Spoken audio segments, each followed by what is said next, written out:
for the first time since week 1. Meanwhile, Saints quarterback Drew Brees and running back Alvin Kamara both missed time this week because of injuries. They were both full go in practice today, should be ready to play on Sunday. As for Panthers running back Christian McCaffrey, it sounds as if he is on track to return from his high ankle sprain. If the game were today, Coach Matt Rule said McCaffrey would play on Sunday night against Kansas City. They just want to make sure that he has no setbacks here over the next 48 hours. Cardinals running back Kenyon Drake out against the Dolphins. He did not practice all week because of the ankle that he hurt before the bye. Expect to be a lot of Chase Edmonds this week for Arizona. Meanwhile, Lions wide receiver Kenny Golladay is out against the Vikings. He's been dealing with a hip injury, did not practice all week. Neither did Lions quarterback Matthew Stafford. He's on the reserve COVID-19 list because of a high-risk, close contact exposure. However, if Stafford continues to test negative and has no symptoms, he will be allowed to fly privately to Minnesota tomorrow, stay in a different part of the team hotel, and start on Sunday against the Vikings, MJ. Tom, a lot of players, a lot of designations there. Thank you. And let's take a look at other injuries around the league. T.Y. Hilton, he is doubtful with a groin. So is Mark Ingram with an ankle. Questionable this week. Chris Godwin with a finger. Josh Jacobs with a knee and illness. Phillip Lindsay with a foot. And Sammy Watkins with a hamstring there.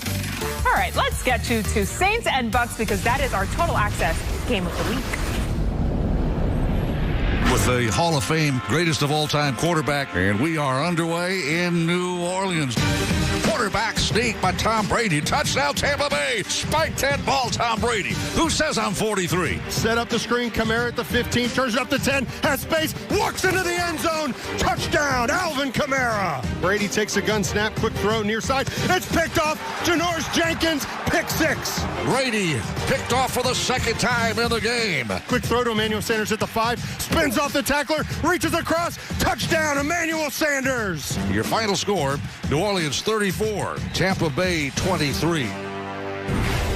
Taking a look here at how these two offenses stack up in the NFL ranks. So the Bucs are 4th in the league in points per game, while the Saints are 7th. New Orleans 7th in pass yards per game as well. The Bucs are 8th in that metric. But the Saints are taking better care of the ball and their QB as they're tied for 3rd and 2nd in the NFL in giveaways and sacks allowed, respectively. All right, say hello to David Carr and Michael Robinson with me. Now, David, start us off here with your first key to victory for the Bucs against the Saints this week. The Bucs have to do what they've always done and what they did to Drew earlier in the year, and you have to apply pressure. You can't let a veteran quarterback of Drew Brees' ability sit back, know what you're in, and just dink and dunk you all the way down the field, especially when Alvin Kamara is probably the best option in the league at doing so and working inside out. You have to force him to play outside in, pressure, come after those receivers, challenge them, challenge Michael Thomas, get up in their face, make Drew make throw after throw at that 10, 15, 20-yard mark down the field.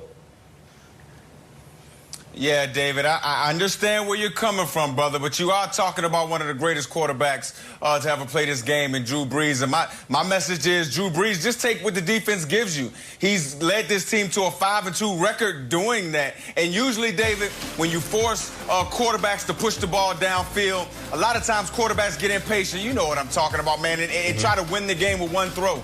Not Drew Brees, right? He's patient enough to dink and dunk you all the way downfield, going to 10 and 12 and 13 play drives. I mean, under 10 yards, he has 103 passer rating. And then when you get up there and give him the opportunities downfield, he has 124 passer rating. So my thing is, pick your poison, David.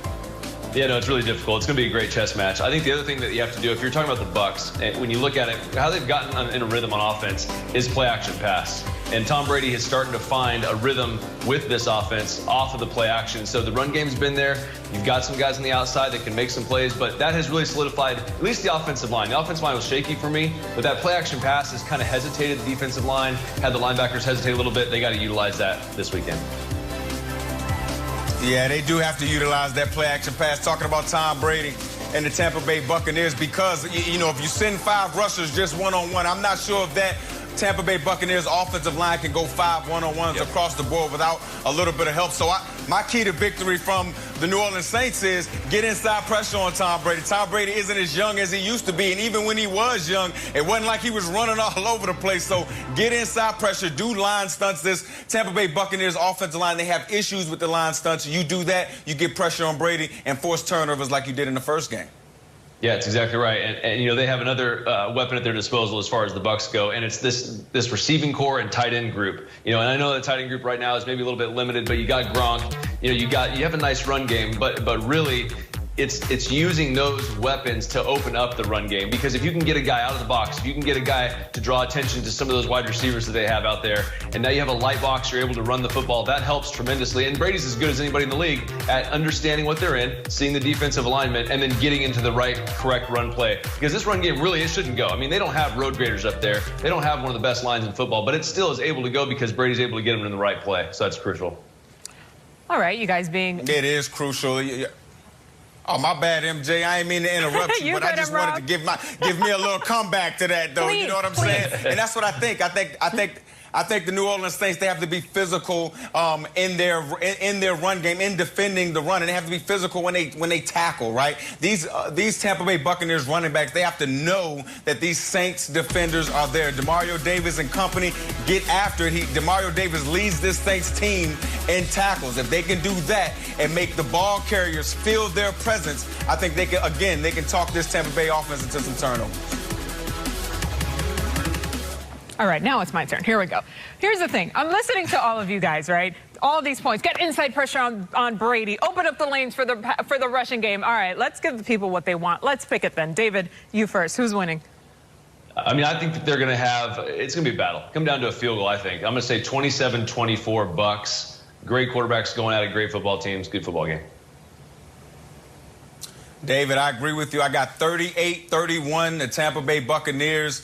I just don't think Tom Brady gets swept in the division. He's never been swept in 20-something years of playing in the National Football League, and I don't think it starts now.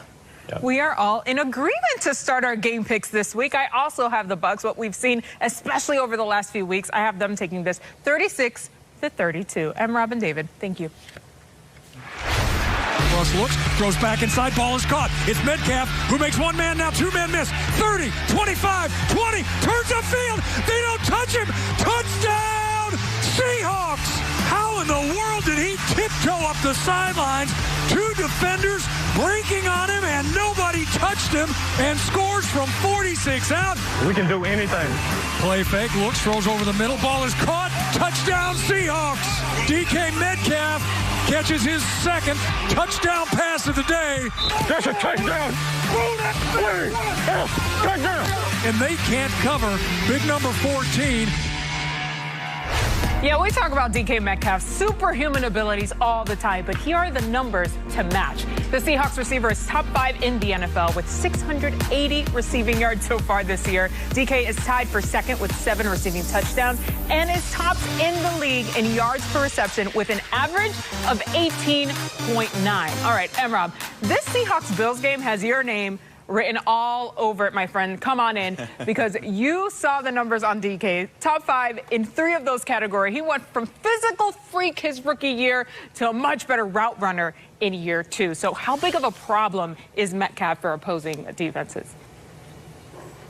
Is that a real question? How big of a problem is it? He's a huge problem for opposing defenses. I mean, how do you stop this guy? He's 6'3", 6'4", 200-something pounds, runs a sub 4.4 40, and he knows how to track the football when it's in the air. But you're right. The fact that now he's added more routes to his route tree, and Russell Wilson definitely trusts him with the ball in his hands. You look at this route right here, just a simple comeback, and he catches the football, and look how he avoids the tackle. This is what people said he could not do. And watch how he outruns the angle. Look, People aren't supposed to outrun other NFL players like this, and this kid does it week in and week out. When the ball is in the air, you just know that DK Metcalf is going to come down with it. You look at right here, a little play action fake on the goal line. He act like he's blocking. It draws the linebackers up, and then he slips inside, uses that big body, posts the defensive back up, and makes a tremendous catch. So now you're using him in the red zone. It's not just a fade route. Now he's doing slants. He's doing little in and out routes. He's doing it all. And again, I said it before, whenever DK Metcalf figures out exactly how good he is, the NFL, you've been put on notice. That part, though, Emra, because last year we saw just that pure talent and size. Now he's got that football IQ, and he feels comfortable out there. It's not even fair, truly. So let's pick this one. Who you got? All right, look. So, I won a Super Bowl with Seattle Seahawks. I got to throw that out there first, and I still want to be able to go back to my second home up there in Seattle. But I got to go with Bills Mafia. Wow. Come on, Bills Mafia, you got it. Let's go, Bills Mafia. 30-24. I think it'll be close, but I think the Bills get back on track this week. Well, okay, I wasn't expecting that. See, I got the Seahawks 37-27 for the same reason we were just talking about. Okay. Not just DK, Tyler Lockett, too, and what Russ has been doing all year. The record keeps spinning. I think the Seahawks will take it. All right, Rob, thanks. And this Sunday, NFL Game Day morning, our own Steve Mariucci will go one-on-one with Russell Wilson. But here's a little part of their convo for you. Well, these Bills are 6-2. They're pretty darn good. Are these Bills for real? Yeah, these guys are for real. I mean, you turn on the tape. Ball comes out, loose ball. It is Buffalo ball. I'm old school, Mooch. You turn on the tape, you get to see how fast they fly around, how they make plays. They're definitely doing that. It's a great football team. It's going to be a great matchup. Two great football teams going back and forth, back and forth. We're looking forward to the challenge.